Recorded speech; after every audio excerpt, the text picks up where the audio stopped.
নমস্কাৰ বন্ধুসকল, আপোনাৰ ভোটাৰ আইডি কাৰ্ডটো যদি কিবা কাৰণে হেৰুৱাই গৈছে অথবা কিবা কাৰণে ফাটি ছিঙি গৈছে আৰু আপুনি ভাবিছে আকৌ এটা নতুন ভোটাৰ আইডি কাৰ্ড অৰ্ডাৰ দিব আৰু সেই অৰ্ডাৰ দিয়া আইডি কাৰ্ডটো আপোনাৰ পোষ্ট অফিচৰ জৰিয়তে আপোনাৰ ঘৰলৈ আহিব, তাৰ বাবে ভিডিঅ'টো শেষলৈ চাই থাকক। চ' বন্ধুসকল, মই আহি গৈছোঁ কম্পিউটাৰ স্ক্ৰীনত। ইয়াত আপুনি চাব, মই ভিডিঅ' ডিছক্ৰিপশ্যনত এটা লিংক দিছোঁ। সেই লিংকত ক্লিক কৰাৰ লগে লগে আপোনাক এনেকুৱা পেজত লৈ আহিব। তাৰপিছত ইয়াত আপুনি চাব 3 নম্বৰ অপশ্যন ভোটাৰ পৰ্টেল বেটা। এই অপশ্যনত ক্লিক কৰিব, অলপ সময় লোডিং হ'ব। তাৰপিছত আপোনাক এনেকুৱা এটা পেজত লৈ আহিব। লৈ অহাৰ পিছত বন্ধুসকল চাওক, এনেকুৱা এটা পেজত লৈ আহিব। তাৰপিছত আপুনি ইয়াৰ পৰা 2 নম্বৰ অপশ্যনটো ক্লিক কৰিব, কাৰেকশ্যন ইন ভোটাৰ আইডি। চ' বন্ধুসকল, এইটো কাৰেকশ্যন কৰিব নালাগে, জাষ্ট আপুনি ইয়াত ক্লিক কৰিব। কি কৰিব লাগে মই পিছত দেখুৱাই দিম। বন্ধুসকল, 2 নম্বৰ অপশ্যনত ক্লিক কৰাৰ পিছত অলপ সময় লোডিং হ'ব। তাৰপিছত আপোনাৰ সন্মুখত এনেকুৱা পেজ আহিব, log in, enter mobile number, password. So' বন্ধুসকল, এইটো যিসকলৰ আইডি আগতে বনোৱা আছে সিহঁতে ইয়াৰ পৰা লগ ইন কৰিব। চ' আপোনাৰ আইডি বনোৱা নাই, চ' আপুনি ইয়াত চাব don't have N account, create N account, এই অপশ্যনত ক্লিক কৰিব। তাৰপিছত আপোনাৰ সন্মুখত এনেকুৱা পেজ আহিব। ইয়াত ইমেইল বা মোবাইল নম্বৰ চাব, তলত আছে 10 digit, enter 10 digit mobile number. চ' তলৰ অপশ্যনত আপুনি 10 ডিজিট আপোনাৰ যিটো ৰানিং মোবাইল নম্বৰ সেইটো আপুনি ইয়াত এণ্টাৰ কৰি দিব। চ' মই মোবাইল নম্বৰটো এণ্টাৰ কৰি আছোঁ। এণ্টাৰ কৰাৰ পিছত দেখুৱাই আছোঁ বন্ধুসকল। মোবাইল নম্বৰটো এণ্টাৰ কৰাৰ পিছত কাগজ চাব, চেণ্ড OTP এটা অপশ্যন আছে, ইয়াত ক্লিক কৰিব।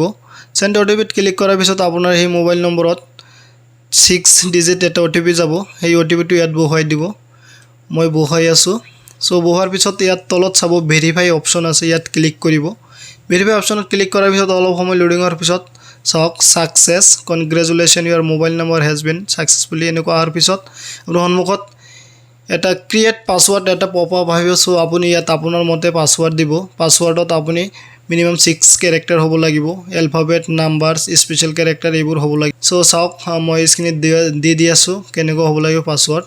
ওপৰত পাছৱৰ্ড মাৰিব, তাৰপিছত কনফাৰ্ম পাছৱৰ্ডত সেই পাছৱৰ্ডটোই মাৰিব।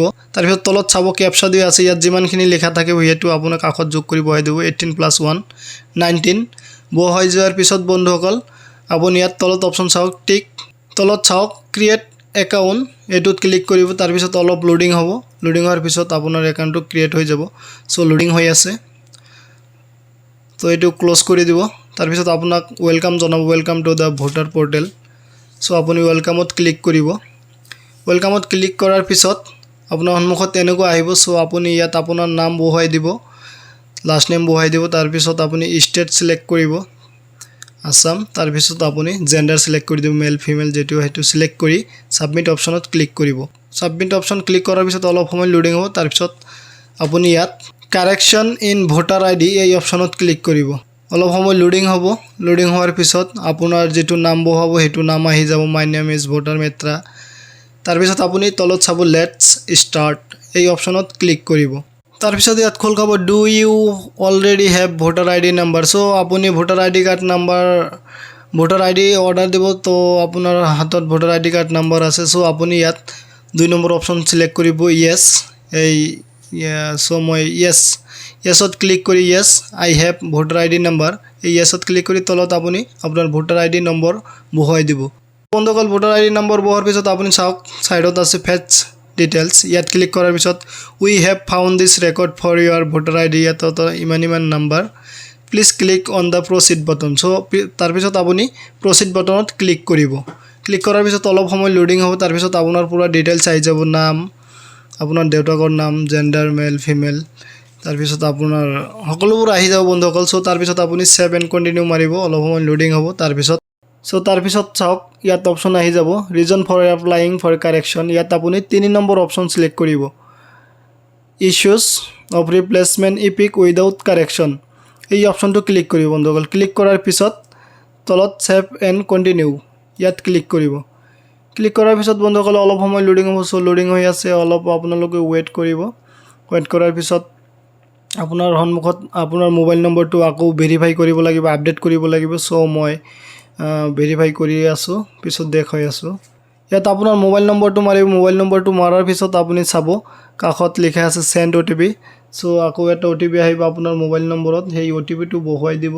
চ' তাৰপিছত আপুনি ইয়াত তলত ভেৰিফাই অপশ্যনত ক্লিক কৰিব। চ' ভেৰিফাই হৈ যাব, success Euro mobile number is verified.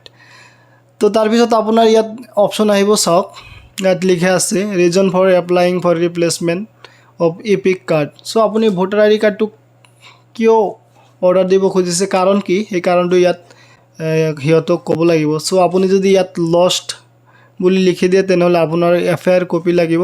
চ' আপুনি এইটো নিদিব, ইয়াৰ পৰা দিব ডিষ্ট্ৰইড বা মুটিলেটেড এইটো দিব পাৰে। চ' মই ডিষ্ট্ৰইড দি দিওঁ। এইটো দিয়াৰ পিছত ইয়াত ক্লিক কৰি দিব। আপোনাৰ আধাৰ নম্বৰ থাকিলে ইয়াত য়েছ দি দিব। তাৰপিছত আপোনাৰ আধাৰ নম্বৰটো লিংক হৈ যাব। চ' মই ইয়াত য়েছ আই হেভ আধাৰ নম্বৰ। চ' তাৰপিছত ইয়াত আপুনি আধাৰ নম্বৰ বহাই দিব। চ' ইয়াত ডিষ্ট্ৰইড ক্লিক কৰিব, তলত লিখিব য়েছ আই হেভ আধাৰ নম্বৰ। তাৰপিছত আপুনি ইয়াত আধাৰ নম্বৰ বহাই দিব। তাৰপিছত ইয়াত এটা বক্স আছে চাওক, ইয়াত লিখিছে reason for replacement of voter I D. So' আপুনি ইয়াত লিখি দিব damage my voter I D. তাৰপিছত আপুনি তলত আহিব, তলত চাব ছেভ এণ্ড কণ্টিনিউ এই অপশ্যনত ক্লিক কৰিব। অলপ সময় লোডিং হ'ব। লোডিং হোৱাৰ পিছত বন্ধুসকল ইয়াত চাওক সকলোবোৰ আহি গৈছে। চ' আপোনাৰ only voter I D card লাগে, ইয়াত চাব, ইয়াত লিখা আছে 3 নম্বৰত issue of replacement EPIC without correction. So' আপোনাৰ একো শুধৰণি নোহোৱাকৈ আপোনাৰ ভোটাৰ আই ডি কাৰ্ডটো ৰিপ্লেচ কৰিব লাগে। চ' তাৰপিছত আপুনি ইয়াত সকলোবোৰ চোৱাৰ পিছত আপুনি তলত আহিব। তাৰপিছত তলত চাব কৰ্নাৰত তলত আছে ছাবমিট। এই ছাবমিট অপশ্যনত ক্লিক কৰিব। তাৰপিছত অলপ সময় লোডিং হ'ব। চ' লোডিং হৈ আছে। বন্ধুসকল ৰ'ব। লোডিং হোৱাৰ পিছত কনগ্ৰেচুলেশ্যন, তাৰপিছত আপোনাৰ নাম আহি যাব। তাৰপিছত লিখিব you have submitted your application, এনেকৈ লিখা আহিব। তাৰপিছত বন্ধুসকল ইয়াত এটা ৰেফাৰেঞ্চ নম্বৰ আহি যাব, ইয়াৰ এপ্লিকেশ্যন ৰেফাৰেঞ্চ ID। সেইটো আপুনি কপি কৰি ল'ব। কপি কৰি লোৱাৰ পিছত তলত চাব ইয়াত অপশ্যন আছে এটা হোম, সেই হোমত ক্লিক কৰিব। হোমত ক্লিক কৰাৰ পিছত ইয়াত ওপৰত চাব এটা অপশ্যন আছে ট্ৰেক ষ্টেটাছ। এই ট্ৰেক ষ্টেটাছত ক্লিক কৰিব। ক্লিক কৰাৰ পিছত ইয়াত আপুনি এপ্লিকেশ্যন নাম্বাৰ চিলেক্ট কৰিব। এই এপ্লিকেশ্যন নাম্বাৰটো চিলেক্ট কৰাৰ পিছত আপুনি বক্সত আপোনাৰ সেই ৰেফাৰেঞ্চ নম্বৰটো বহাই দিব। কপি কৰা ৰেফাৰেঞ্চ নম্বৰটো বহোৱাৰ পিছত ট্ৰেক ইয়ৰ ষ্টেটাছ, এই ট্ৰেক ইয়ৰ ষ্টেটাছত ক্লিক কৰিব। তাৰপিছত চাব ট্ৰেক ইয়ৰ এপ্লিকেশ্যন ষ্টেটাছ। তাৰপিছত আপোনাৰ ৰেফাৰেঞ্চ নম্বৰটো আহি যাব, ছাবমিটেড হৈছে সেইটো লিখা আহিব। তাৰপিছত আপুনি কিমান তাৰিখত কৰিছে সেইটো তাৰিখো আহি যাব। চ' বন্ধুসকল আশা কৰিছোঁ ভিডিঅ'টো ভাল লাগিছে। ভাল লাগিলে ভিডিঅ'টো লাইক কৰিব, কমেণ্ট কৰিব, শ্বেয়াৰ কৰিব। আৰু এনেকুৱা নতুন নতুন ভিডিঅ' পোৱাৰ কাৰণে আমাৰ চেনেলটো ছাবস্ক্ৰাইব কৰি কাষত থকা বেল আইকনটো প্ৰেছ কৰি অল কৰি দিব, যাতে পৰৱৰ্তী ভিডিঅ' আপুনি পাই যায়। চ' থেংকছ ফৰ ৱাটছিং। জয় আই অসম।